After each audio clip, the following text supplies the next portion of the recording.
a lot of interesting discussions have come up in like the past 24 hours in regards to prize pots. If you guys saw on Smashboards, people mentioned the post that showed the prize breakdown of Big House 9, and it was like about a 10K prize pot. You kind of go figure $10 per person, about 1,000 entrants is about 10K. First place in both games got about 3 to 4,000, and seventh place got about 300, which led to a lot of players, including Leffen and IBDW, talking about prize pots. Like for Leffen, who finished third, if we were to pay for it out of pocket, it wouldn't have been enough money to pay for the flight, the hotels, and all that stuff. Also, not factoring the fact that he's missing days of streaming. So overall, a huge net loss for him. And for people that get seventh, lo and behold, you're essentially probably going to go negative if you paid for your own expenses and you had to travel to the event. And this is the case for a lot of tournaments with Smash. This is something that gets talked about at EVO when we jokingly say that seventh place gets like $100 and first place gets a larger share of the cut in that circumstance where they usually get 60 to 70%. But even if you finish fifth or fourth, you're essentially maybe paying for your hotel if you're lucky, and especially if you are splitting with other people. So now the big debate comes, like, how can we fix this problem? It doesn't seem really right for a professional that's like working really hard at playing the game that they are not compensated properly. So what are some solutions that people suggested? First off, some people said raise the entry fee. In theory, if you double the entry fee, then you double the prize pot. Some people have said, well, production makes a lot of money. They should just give money to the event because they owe the players for making the viewership bigger. Or they say that the TOs must be making a lot of money, so therefore they should be paying out because they're paying all these other things a lot of money, and they must be they must be profitable with the amount of entrants and people that enter the event. So the first thing I want to address is, first off, doubling the entry fee does not necessarily mean that you're going to double the prize pot. What I mean by this is that if you told somebody that the prize pot is going to increase from $10 to $20 or $10 to $50, some people aren't going to pay that amount. There's going to be a percentage of people that don't enter the tournament anymore. These are frequently people that are local to the event that don't already pay for the airfare and the travel, that just come by car with their friends on a carpool. They're usually younger, they're poor, and money is a little bit tight. These are people that might enter the venue. For another game, they might go like, well, like, I'll spend $10 on Melee, and let's see how far it goes. It's only $10. But when you start entertaining $20, then they might go like, hey, like, kind of fun at $10, but not really worth my money at $20. And so the other issue you kind of run into with doubling the entry fee is that less people enter the tournament, and that actually severely cuts into the bottom line for a TO who's running the event. And the reality is that TOs really do struggle in running an event. If they are run by a grassroots community member, whether it's Juggle Guy, or Genesis, they're not making money. Or if they are, they're making a small amount, and the initial investment's heavy. So imagine if you're a TO, you're investing anywhere from $50,000 to $20,000 or $200,000 on your event to succeed. You're forking the money up front. If not enough people enter the tournament, then you're just out of luck. And this is what we saw with Plank, who actually pretty much had to go bankrupt and drain his entire bank account to pay for Pound 5.5.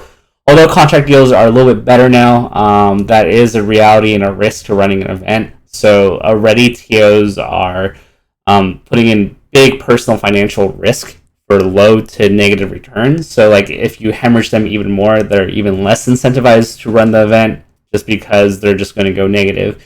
And for passion projects, sure, like there are a handful of people that would love to do 1,000 hours of work to coordinate and run an event, but if you lose a ton of money on top of that, it's only a matter of time before they just all leave. We saw Shi a while back on Reddit talk about his balance sheet of being in Boston, and it's just really expensive. You have security, the internet, and all these fees that come with being at a large convention venue. And when a tournament gets to this point where you want to be at this level of production and class and size, you unfortunately can't skip out on those costs because when you run a comic book shop tournament, you can rely on your friends for equipment. The internet might be free and they hook you up with a bunch of stuff, but when you scale to these large events, you're not going to get as many freebies, unfortunately. commentators don't do that well. I mean, it's kind of a meme. Like when I went to events, similar issue. I did some events. I actually did 16 hours of commentary, got paid about $350, and that was it. I didn't really, get my money back. I had to pay for my flight. I had to pay for my hotel. Ended up going negative. So there are a few events that pay out commentators very well. But chances are, if it's a grassroots event and the players aren't getting paid well, chances are commentators don't get paid that great either, just being real. Production, still there's a lot of costs with that. Running a stream is really expensive. There's equipment, there's a lot of demands, there's labor. So pretty much everyone in the scene is volunteering at less than minimum wage. And if you're lucky and you're like a Mango or even a Leffen, and you somehow hit it big on streaming or Zero, then those are the only people realistically actually making decent money in Smash. Zero at one point, doing the whole win 50 tournaments in a row, made some decent money, but you count for travel and all the stuff he had to pay for. I don't know if TSM paid for everything, but realistically, let's say Zero wasn't sponsored, then Zero's probably not making that much, just to account for all the expenses.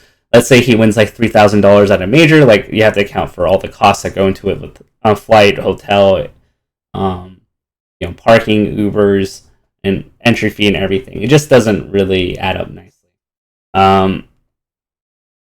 So that's kind of the issue we have, is where do we get the money from? If it's not going to come from the community, realistically speaking, I don't see doubling the entry fee being viable, although I'm open to raising the money to $15 from $10. I think that's an okay fix.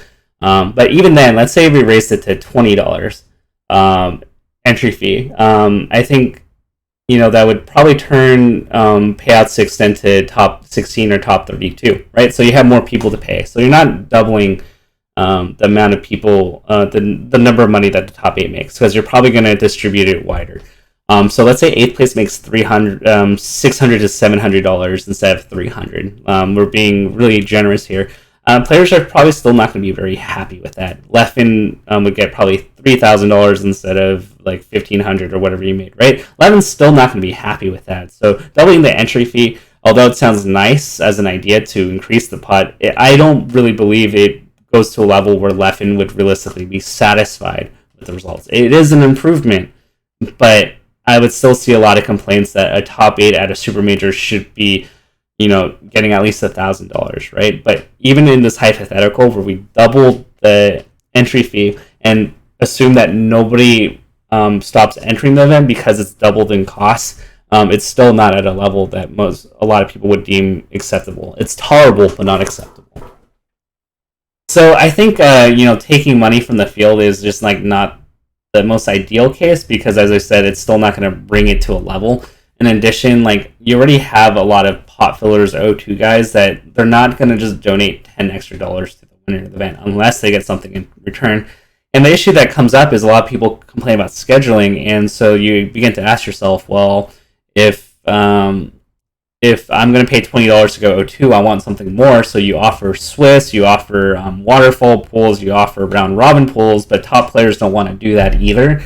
So it's now do you float the top players? Well, there's a lot of complaints about that too, right? So I feel like it's a give and take, and if top players want more money, then they should be more willing to commit to round robin pools or formats where they have to play more, because that's the only way you're going to justify to an O2 person that they should donate more money to the prize pot, because they're not going to see that money.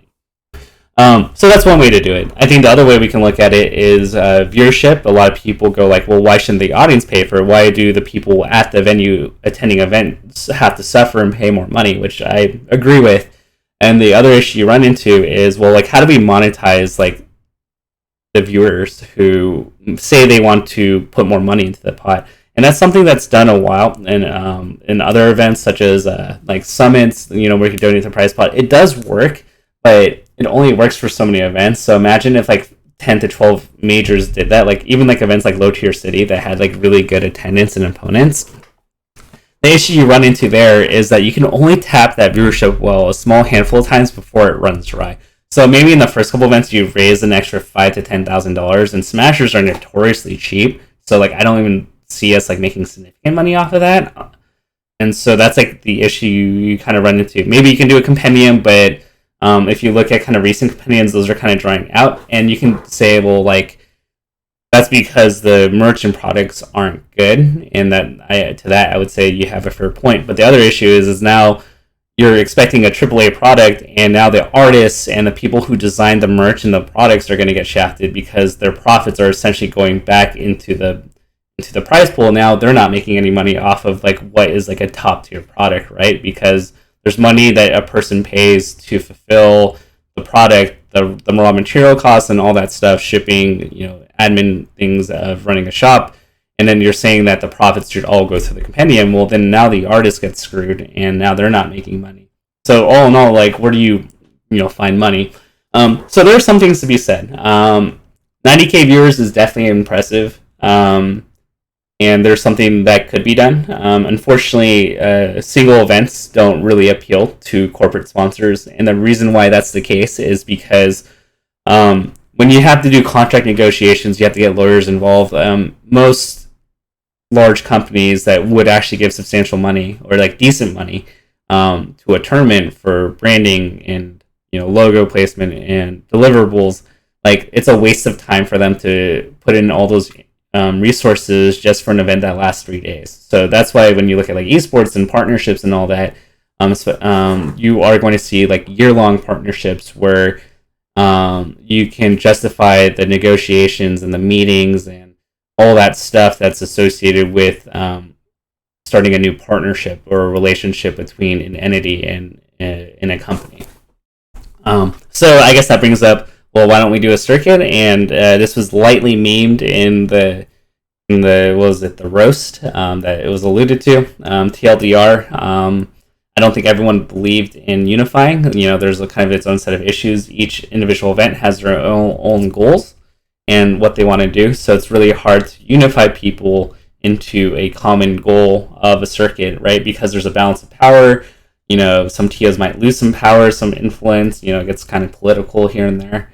And some people may not just be interested in the production side of having large viewership and selling off that. Some people just focus on the in-person experience. So there's a misalignment of goals between majors, where some people prioritize certain things and some people prioritize other things, which is fair. But when you're trying to unify everybody and those goals aren't in full alignment, then you have conflicts. And so TLDR, there's no circuit for that reason. I'm not going to like really go into specifics of that, but this is like, that's probably realistically the only way that you're looking at the 90K viewers of Big House for Mango versus Zane, the video we're watching right now, and that's how you sell off of it. A lot of people are saying, well, we're getting 90K views, then like we need to get this amount of money, and that's true if you can sell off of it. If you can't sell off of 90K, let's say like 90K viewers, you multiply that by some number. If that number is 0, then 90K times 0 is still $0, which means no one's making money other than like the pitiful amount that you get from like Twitch ads for a day, which isn't that much. So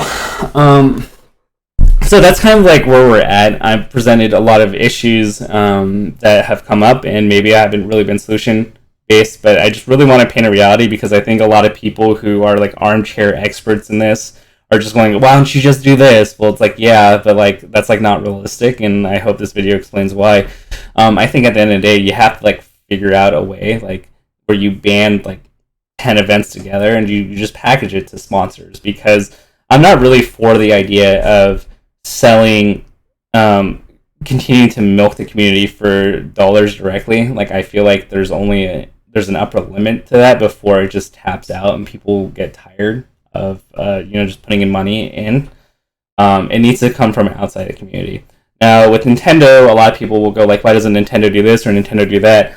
For Melee in particular, they already sold their copies of Melee. Like, there's literally not much they can do to make a substantial amount of money. So if they put in $500,000 into like a Melee circuit, and keep in mind, like, when you put in $500,000 in the prize pot, you also have to up the production and do a bunch of other stuff. So you probably have to put like another $500,000 behind the scenes to really, amp up the quality of the events and provide services that are like meaningful and worthy of having a $500,000 prize pot.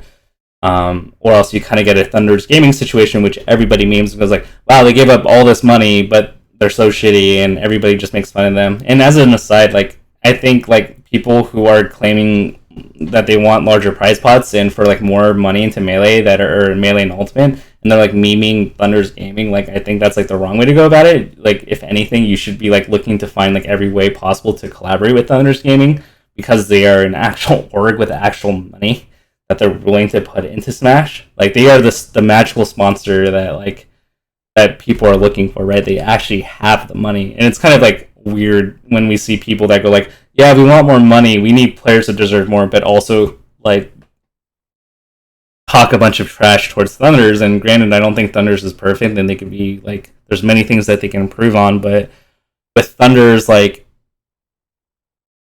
they are like an ingredient that might be necessary that you might not be able to find elsewhere with the capital that they have. So rather than just like meme the shit out of them, I think it's better to go like, okay, like talk to them privately and just say like, hey, like if you did X, Y, and Z better, then like I think it would be good, rather than just openly just talking trash. That's like kind of the way I see it.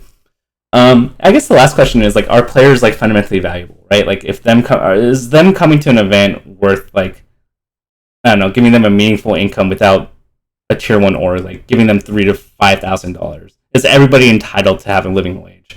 And that's kind of like an interesting philosophical question, because it's like, I play Tetris and like I know there's no prize money. I work really hard at it, right? Or a person that plays Brawl, like V112 or whatever his name is, right? Like he probably grinds the game, and like a lot of people grind games that just don't have money or audiences. Do we feel that they are entitled to having a living wage just because they grind a game, right? Like what if I played Superman 64 and I tried to get like the world's theoretical frame perfect time? Like, do I deserve a living wage because I work hard? And I think that's the biggest like gap we have with like a lot of young people. Is just because you work hard at something doesn't mean that the market demand is there to pay you for it. And I think that's a fundamental issue that like I've seen like Armada and Leffen have. Like it's just like, just because you work hard at something doesn't mean it has inherent that you should get paid for. Now the other argument is, well, it gets 90K viewers, and there's a lot of people that get drawn to events, and there's something there, and that begs the question, or not begs the question, brings up the question, well, like, what do we do to, tap into that 90K viewership that was seen, and how do we make something of it? And so I think that's like the question that needs to be solved. It's not how do we milk the 1,000 people that are at the event, but like how do we figure out whether it's marketing or sponsorships or something that can tap into turning those 90K viewers into something enticing that we can. And that's the most important question here. It's not how do you milk the 1,000 people. It's how do you figure out how to utilize and capitalize on the 90K.